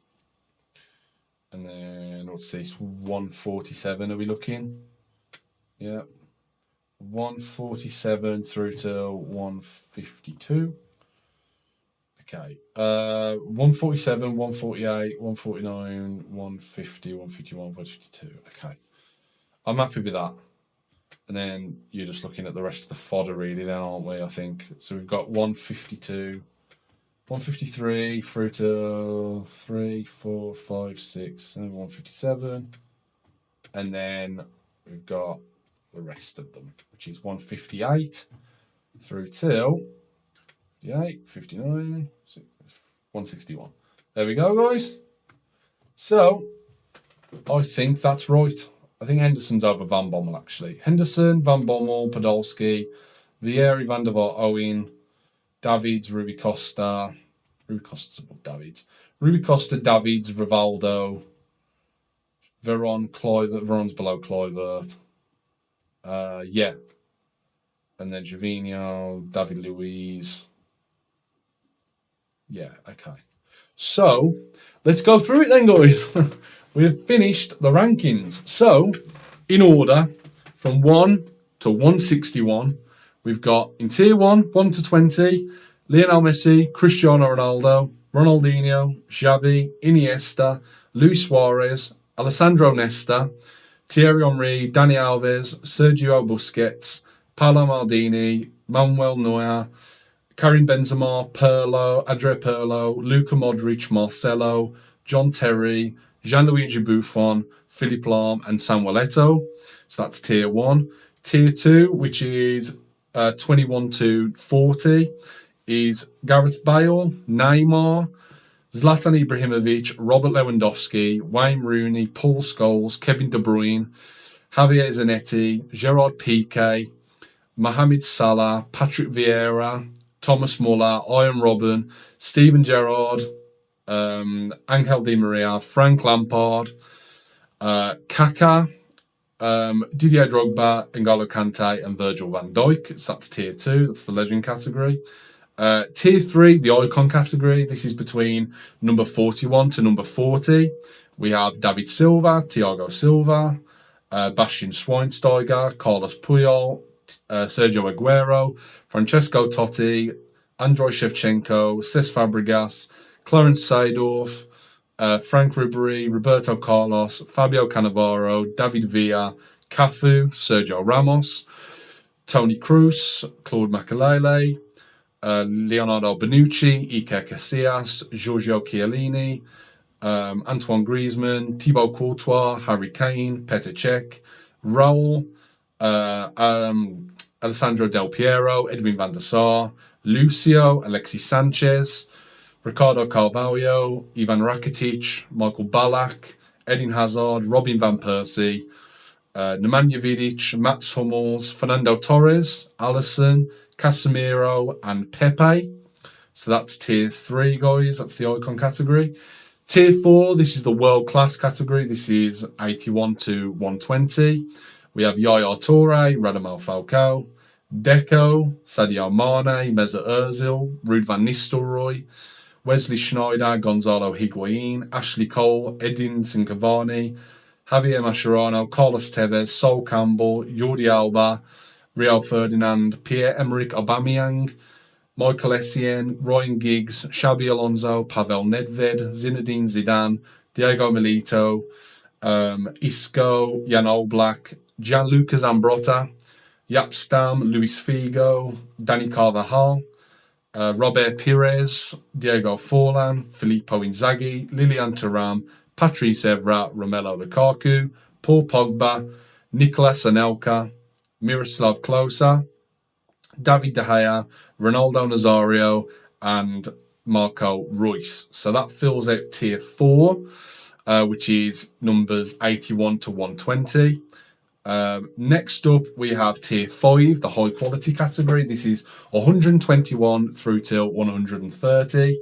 We have Gary Neville, Heung-min Son, Edin Dzeko, Victor Valdez, Juan Mata, Luca Toni, Vincent Kompany, Hernan Crespo, Giovanni Van Bronckhorst, and Florian Malouda. Tier 6, the top class category, 131 through to 140. We have Dejan Stankovic, David Trezeguet, Juninho Pernambucano, Adriano, Oliver Kahn, Mario Gomez, Roy Keane, Antonio Di Natale, Ciro Immobile, and Gennaro Gattuso. Actually, you know what? Gattuso's higher. We're going to put Gattuso higher. Gattuso is the top of tier 6. There we go. Okay, so redone. Tier 6 is Gattuso. We just swapped him, put him at the start. Tier 7, the great category, 141 through to 146, is James Rodriguez, Eric Abidal, Juan Roman Riquelme, Dimitar Berbatov, Olivier Giroud, and Dida. So that rolls out tier 7. For tier 8, the good category, 147 through to 152. We have Jordan Henderson, Mark van Bommel, Lucas Podolski, Christian Vieri, Rafael van der Vaart, and Michael Owen. That rolls out tier 7. In tier 9, the decent category, we have Rui Costa, Edgar Davids, Rivaldo, Patrick Kluivert, and Juan Sebastian Veron. And then finishing off the entire tier list with tier 10, the cult heroes, the forgettable players, etc., which is 158 through to 161, is JJ Okocha, David Luiz, Fabian Barthez, and Gervinho. So, guys, almost a month since I first started this tier list, we have finally managed to rank 161 of the greatest footballers since the year 2002. It's been an amazing journey. I hope you've enjoyed the whole series. Obviously, if you've not watched all of them, I do recommend going to watch all of them so you can see how certain opinions might change, how the list has changed over time as well.